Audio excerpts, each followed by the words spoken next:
Chapitre 381. La parabole de l'intendant infidèle mais avisé. L'hypocrisie des pharisiens et la conversion d'un Essénien. Le 10 février 1946. Une grande foule attend le maître, éparpillée tout en bas des flancs d'un mont presque isolé.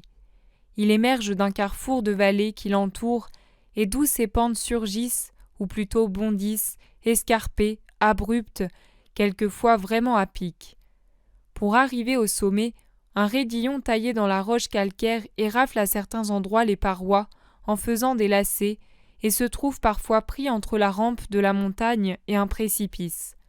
Ce sentier rocailleux, d'une couleur jaunâtre qui tire sur le rouge, a l'air d'un ruban jeté dans la verdure poussiéreuse de buissons bas et épineux.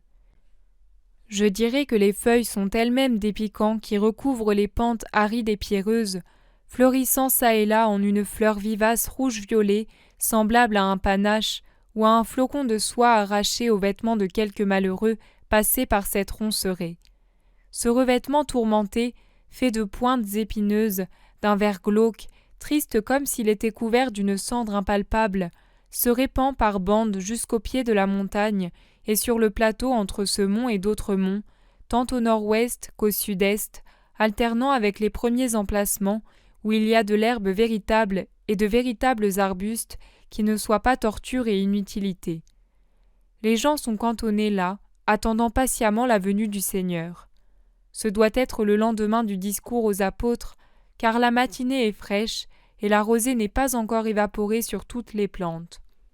C'est surtout le cas à l'ombre, où elle embellit épines et feuilles, et change en gouttes de diamants les étranges fleurs des arbustes épineux. C'est certainement l'heure de beauté de cette triste montagne. Aux autres heures, sous le soleil impitoyable ou dans les nuits de lune, elle doit avoir l'aspect horrible d'un lieu d'expiation infernale. À l'est, on aperçoit une riche et grande ville dans une plaine très fertile. On ne voit pas autre chose de cette côte encore basse où se trouvent les pèlerins, mais au sommet, l'œil doit jouir d'une vue incomparable sur les régions voisines. Je crois que l'altitude de la montagne doit permettre à l'horizon de s'étendre jusqu'à la mer Morte et aux régions à l'est, comme aussi jusqu'aux chaînes de la Samarie et à celles qui cachent Jérusalem, mais je ne suis pas monté au sommet donc. Les apôtres circulent dans la foule et essaient de la tenir tranquille, en bon ordre, et de placer les malades aux meilleurs endroits. Ils sont aidés par des disciples, peut-être ceux qui travaillent dans la région, et qui avaient conduit près de la frontière de la Judée les pèlerins désireux d'entendre le Maître. Jésus apparaît tout à coup, portant un vêtement de lin blanc et enveloppé de son manteau rouge pour concilier la chaleur des heures ensoleillées avec la fraîcheur des nuits qui ne sont pas encore des nuits d'été. Il regarde sans être vu les gens qui l'attendent et sourit. Il semble arriver par derrière le mont de faible altitude qui est à l'ouest, et il descend rapidement par le sentier difficile. C'est un enfant qu'il aperçoit le premier. Peut-être a-t-il suivi un vol d'oiseaux qui se sont envolés des buissons, effrayés par une pierre qui a roulé d'en haut, ou peut-être Jésus a-t-il attiré son regard. À sa vue, il crie en sautant sur ses pieds. « Le Seigneur !» Tous se retournent et voient Jésus qui est maintenant à peu de distance, 200 mètres au maximum. Il s'apprête à courir vers lui, mais il fait un geste et de sa voix qui arrive nettement, peut-être renforcée par l'écho de la montagne, il dit « Restez là où vous êtes !» Et toujours souriant, il descend vers ceux qui l'attendent en s'arrêtant au point le plus élevé du plateau. De là, il salue « Paix à tous !» Puis, avec un sourire particulier, il répète cette salutation aux apôtres et aux disciples qui se serrent autour de lui.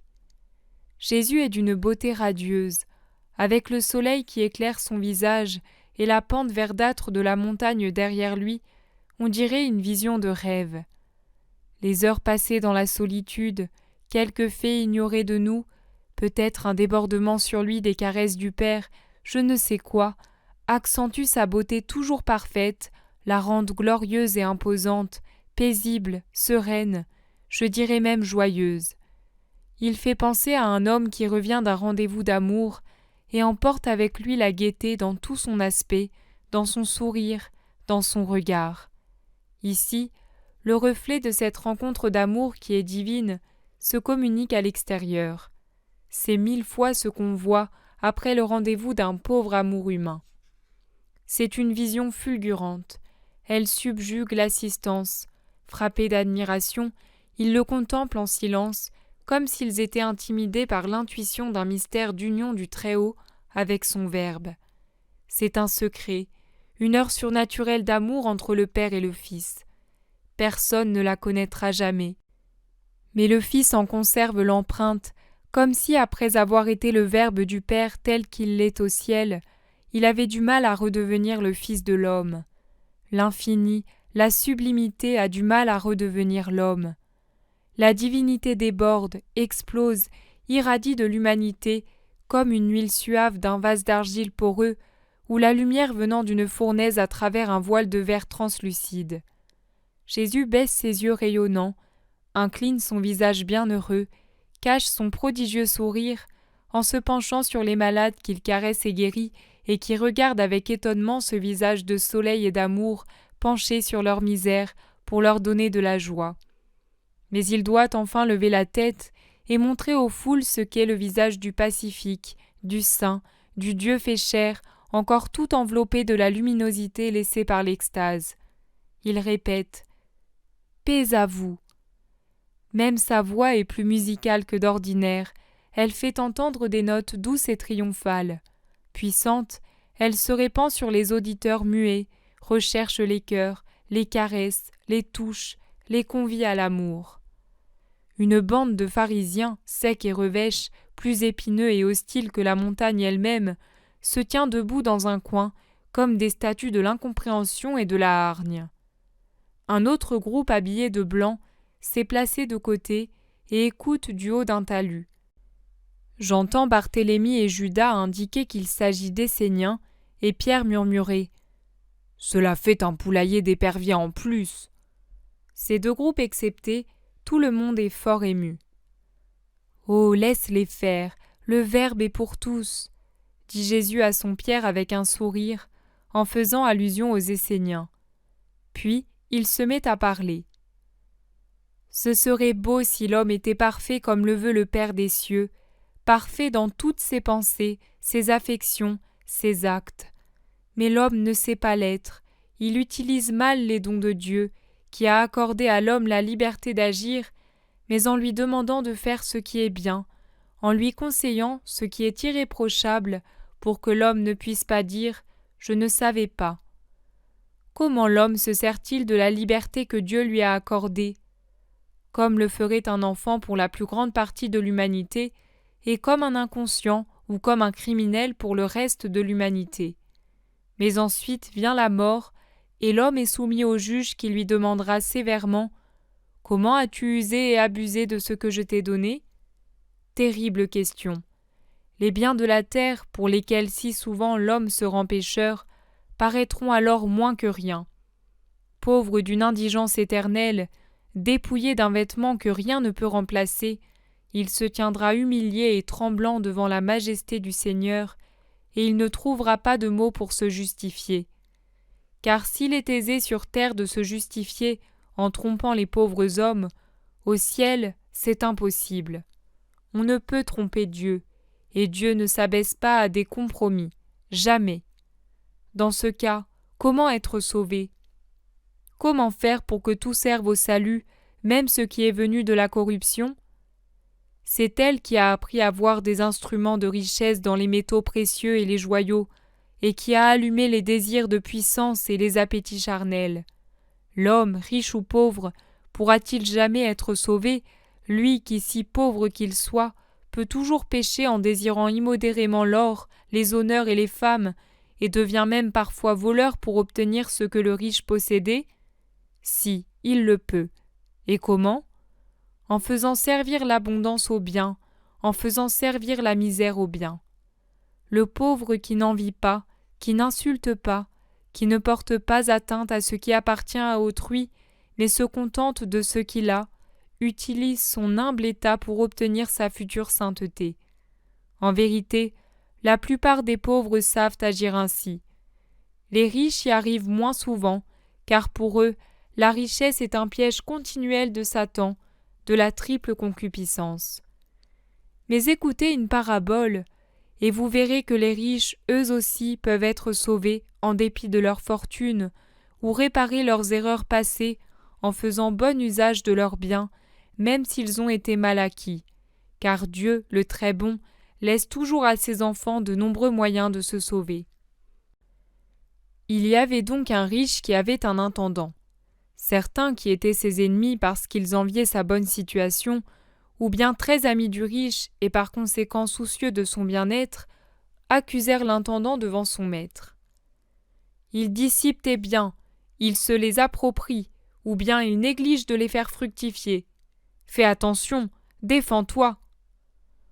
Après avoir entendu ces accusations réitérées, le riche ordonna à l'intendant de comparaître devant lui.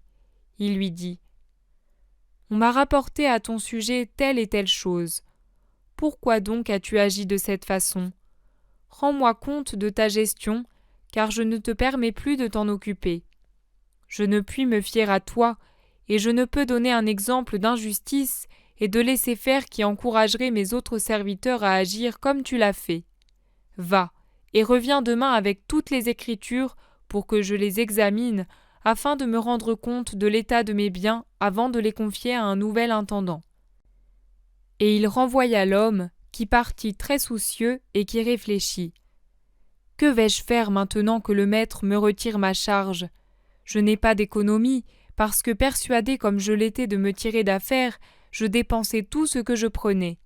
M'embaucher comme paysan sous l'autorité d'un maître, c'est inenvisageable pour moi, car je ne suis plus habitué au travail, et la bonne chère m'a alourdi. Demander l'aumône, cela me va encore moins. C'est trop humiliant. Que faire ? » En réfléchissant longuement, il trouva un moyen de sortir de sa pénible situation. Il dit : « J'ai trouvé. De la même façon que je me suis assuré jusqu'à présent une existence confortable, désormais je vais m'assurer des amis qui me recevront par reconnaissance lorsque je n'aurai plus l'intendance. Celui qui rend service a toujours des amis. Allons donc rendre service pour qu'on en fasse autant à mon égard, et allons-y tout de suite avant que la nouvelle ne se répande et qu'il ne soit trop tard. » Il alla trouver plusieurs débiteurs de son maître et dit au premier : « Combien dois-tu à mon maître pour la somme qu'il t'a prêtée il y a 3 ans, au printemps ?»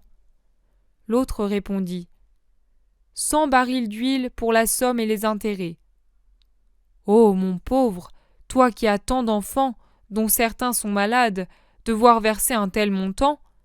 Mais ne t'a-t-il pas prêté la valeur de 30 barils ? » ?»« Si, mais j'étais dans un besoin pressant, et il m'a dit : « Je te le prête, mais à condition que tu me rembourses ce que cette somme te rapportera en 3 ans.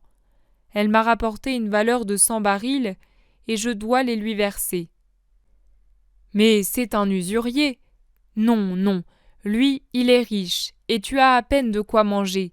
Il a peu de famille, et toi une famille nombreuse. Écris que cela t'a rapporté 50 barils, et n'y pense plus. Je jurerai que c'est vrai, et tu en profiteras. »« Mais tu ne me trahiras pas, s'il vient à savoir ? » ?»« Penses-tu, c'est moi l'intendant, et ce que je jure est sacré. Fais ce que je te conseille, et sois heureux. » L'homme écrivit, signa, et dit : « Sois béni, mon ami et mon sauveur. Comment t'en récompenser ? » ?»« Mais en aucune façon. Néanmoins, si à cause de toi je devais souffrir et être chassé, m'accueillerais-tu par reconnaissance ? » ?»« Mais bien sûr, tu peux y compter. » L'intendant alla trouver un autre débiteur, auquel il tint à peu près le même langage. Celui-ci devait rendre 100 boisseaux de blé, car pendant 3 années, la sécheresse avait détruit ses récoltes, et il avait dû emprunter aux riches pour nourrir sa famille. « Mais tu n'y penses pas, rendre le double de ce qu'il t'a prêté, refuser du blé, exiger le double de quelqu'un qui a faim et qui a des enfants, alors que les vers attaquent ses réserves trop abondantes, écris 80. Mais s'il se souvient qu'il m'en a donné 20, puis encore 10. Mais de quoi veux-tu qu'il se souvienne ? C'est moi qui te les ai prêtés. Or moi, je ne veux pas m'en souvenir. Fais ainsi, et tire-toi d'affaire. Il faut de la justice entre pauvres et riches. Pour moi, si j'étais le patron, je n'en réclamerais que 50, et je t'en ferais peut-être même cadeau. Tu es bon, si tout le monde était comme toi. Souviens-toi que ma maison est pour toi une maison amie. L'intendant alla chez les autres avec la même méthode, se déclarant prêt à souffrir pour remettre les choses en place avec justice. Cela lui valut une pluie de promesses d'aide et de bénédictions. Rassuré sur son avenir, il alla tranquillement trouver son maître, qui de son côté avait filé l'intendant et découvert son petit jeu. Il le loua pourtant. « Ta manière d'agir n'est pas bonne, et je ne l'approuve pas, mais je loue ton habileté. » En vérité, les enfants du siècle sont plus avisés que ceux de la lumière. Ces mots du riche, je vous les dis moi aussi. La fraude n'est pas belle, et je n'approuverai jamais personne de s'y livrer, mais je vous exhorte à être au moins comme les enfants du siècle, habiles à utiliser les moyens du siècle pour les faire servir de monnaie pour rentrer dans le royaume de la lumière.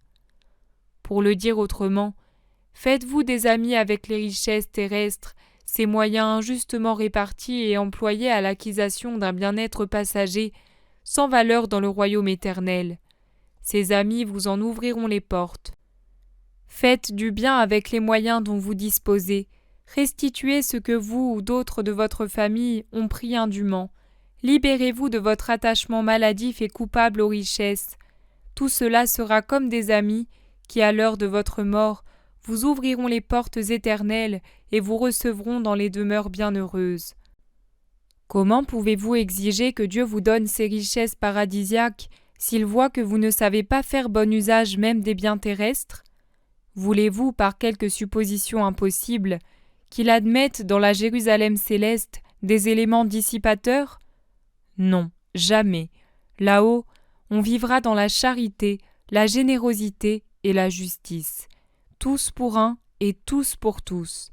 La communion des saints est une société active et honnête, c'est une société sainte, et il n'y a personne qui puisse y entrer s'il s'est montré injuste et infidèle.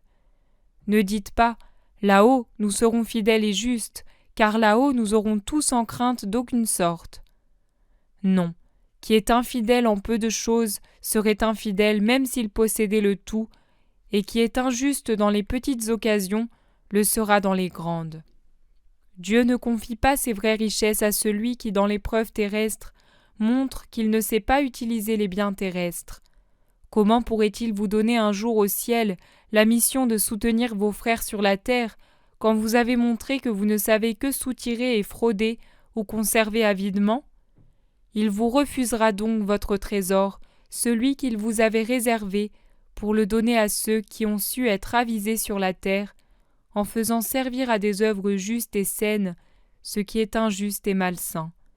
Personne ne peut servir deux maîtres, car il sera du parti de l'un ou de l'autre, et il haïra l'un ou l'autre. Les deux maîtres que l'homme peut choisir sont Dieu ou Mammon. Mais si vous voulez appartenir au premier, vous ne pouvez revêtir les uniformes, écouter la voix, employer les moyens du second. Une voix s'élève du groupe des Esséniens.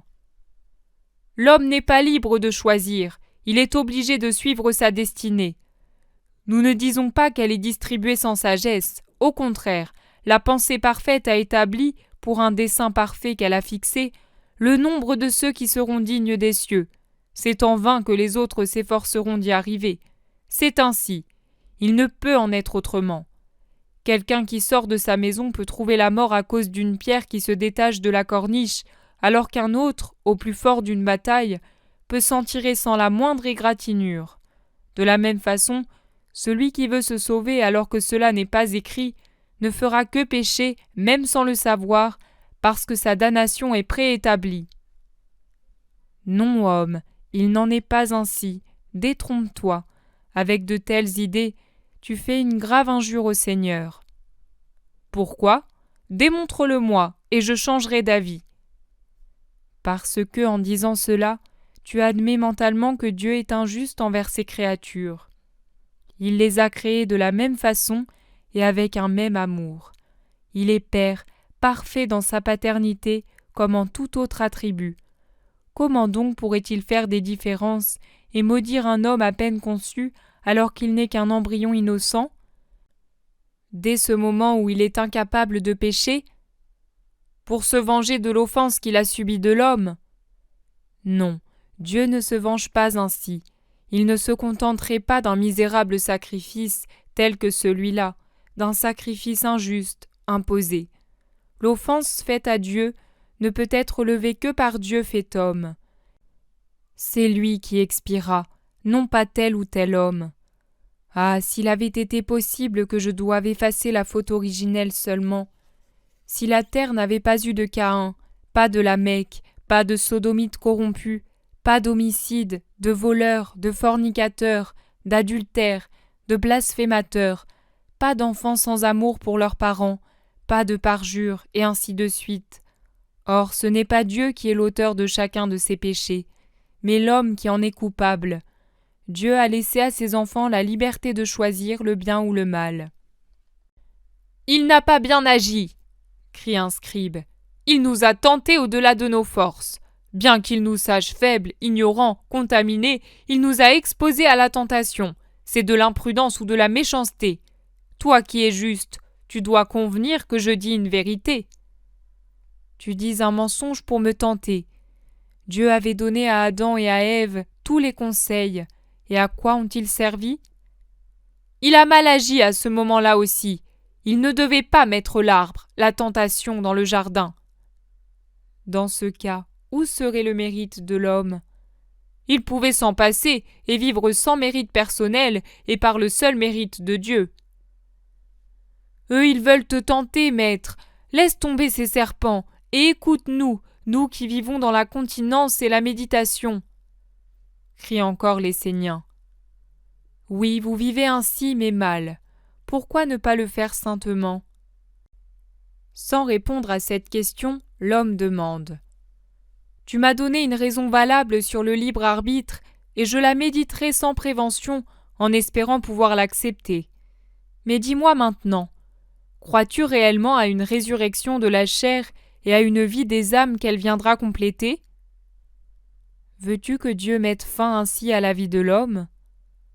Mais l'âme, puisque la récompense la rendra bien heureuse, à quoi sert de faire ressusciter la matière? Cela augmentera-t-il la joie des saints? Rien n'augmentera la joie qu'un saint aura quand il possédera Dieu, ou plutôt, un seul fait l'augmentera le dernier jour, celui de savoir que le péché n'existe plus. Mais ne te paraît-il pas juste que comme en ce jour chair et âme ont été unies dans la lutte pour posséder le ciel, au jour de l'éternité, chair et âme soient réunies pour bénéficier de la récompense? N'en es-tu pas persuadé? Alors pourquoi vis-tu dans la continence et la méditation? Pour être davantage homme, seigneur au-dessus des autres animaux qui obéissent à leurs instincts effrénés, et pour être supérieur à la plupart des hommes qui sont salis d'animalité, même s'ils étalent phylactères et franges, houppettes et larges vêtements, et prétendent être des séparés. Anathème, les pharisiens ont reçu de plein fouet la flèche qui provoque dans la foule des murmures d'approbation. Ils se contorsionnent et hurlent comme des possédés. « Ils nous insultent, maître! Tu connais notre sainteté! Défends-nous » crie-t-il en gesticulant. Jésus répond. Lui aussi connaît votre hypocrisie. Les vêtements n'ont rien à voir avec la sainteté. Méritez d'être loués, et je pourrai parler. Mais à toi, Essénien, je réponds que tu te sacrifies pour trop peu de choses. Pourquoi? Pour qui? Pour combien de temps? Pour une louange humaine, pour un corps mortel, pour un temps rapide comme le vol d'un faucon. Élève ton sacrifice. Crois au vrai Dieu, à la bienheureuse résurrection, à la volonté libre de l'homme. Vis en ascète, mais pour ces raisons surnaturelles, et avec ta chair ressuscitée, tu jouiras de l'éternelle joie.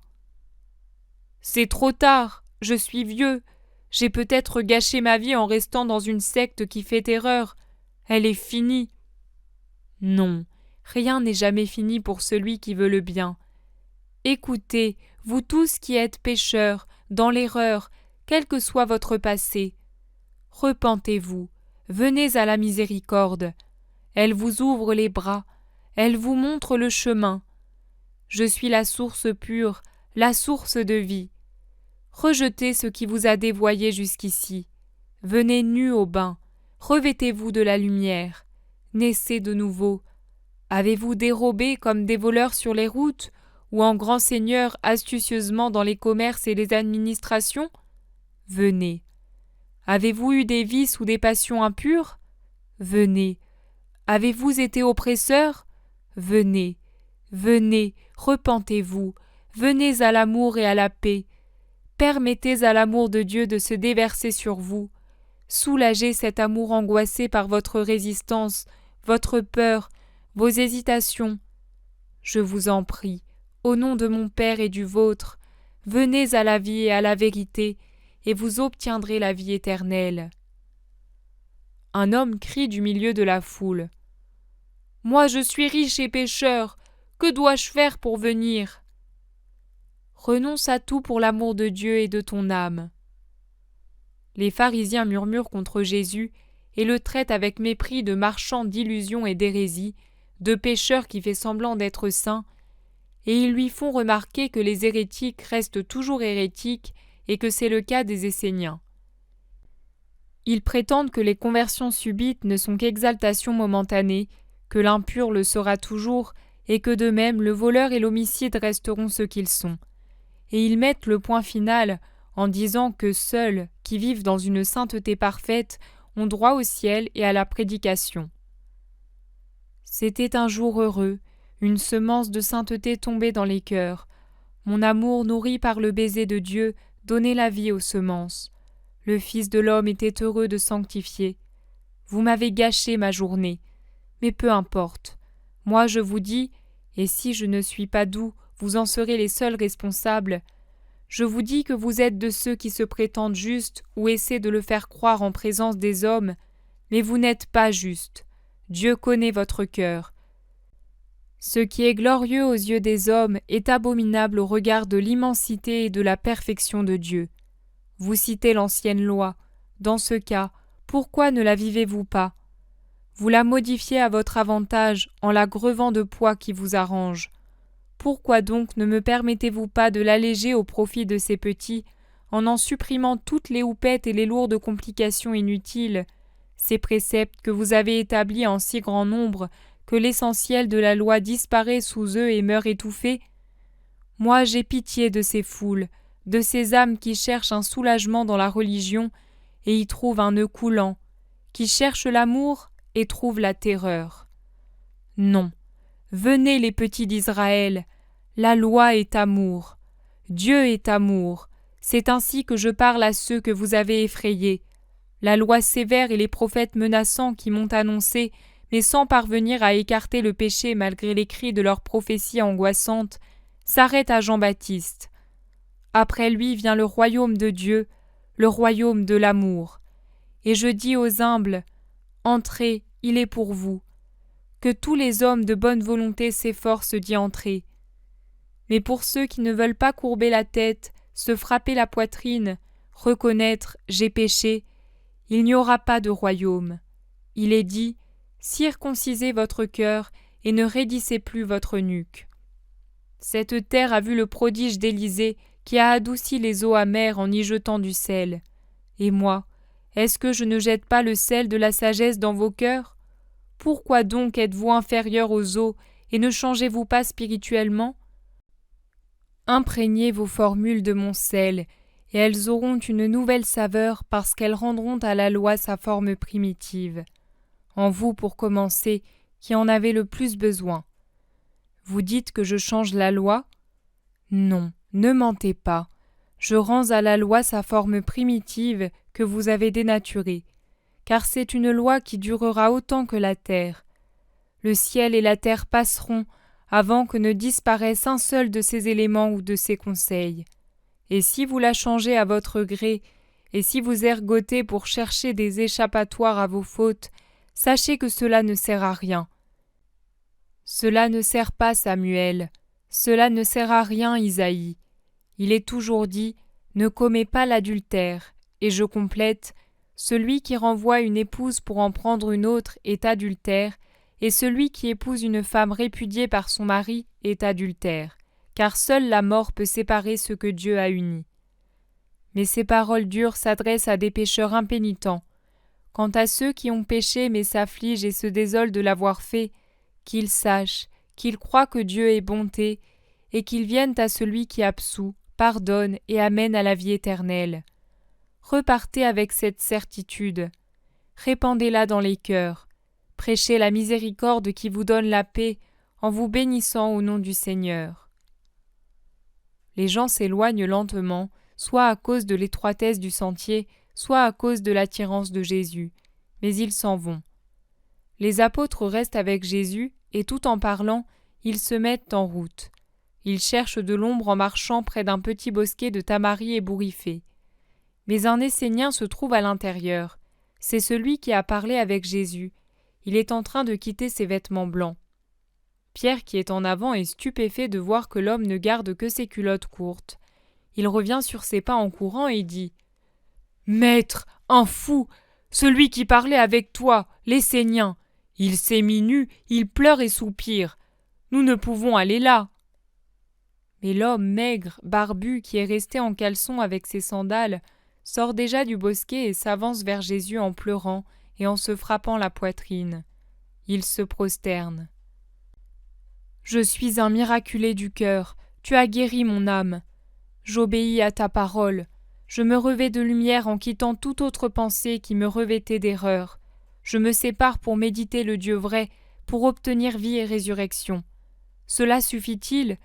Donne-moi un nouveau nom, et indique-moi un endroit où je vivrai de toi et de tes paroles. » « Il est fou, nous ne saurions y vivre, nous qui en entendons tant, et lui, pour un seul discours, » se disent les apôtres. Mais l'homme les entend. « Vous voudriez mettre des bornes à Dieu ? Il m'a brisé le cœur pour donner la liberté à mon âme. Seigneur !» Il supplie Jésus en tendant les bras vers lui. « Oui, appelle-toi Élie et sois du feu. Cette montagne est remplie de cavernes. Vas-y, et quand tu sentiras la terre secouée par un terrible séisme, sors et cherche les serviteurs du Seigneur pour t'unir à eux. Tu seras revenu à la vie pour être serviteur toi aussi. Va. » L'homme lui baise les pieds, se lève et s'éloigne. « Mais il part nu ?» demande-t-il stupéfait. « Donnez-lui un manteau, un couteau, une mèche, un briquet et un pain. Il marchera aujourd'hui et demain, puis là où nous avons séjourné, il se retirera pour prier, et Dieu pourvoira aux besoins de son fils. » André et Jean courent le rejoindre au moment où il va disparaître à un détour. Ils reviennent en disant « Il les a pris, nous lui avons aussi indiqué l'endroit où nous étions. Quelle proie imprévue, Seigneur !» Même sur les pierres, Dieu fait s'épanouir des fleurs. Même dans les déserts des cœurs, il fait lever pour mon réconfort des âmes de bonne volonté. Maintenant, allons vers Jéricho. Nous nous arrêterons dans quelques maisons de campagne.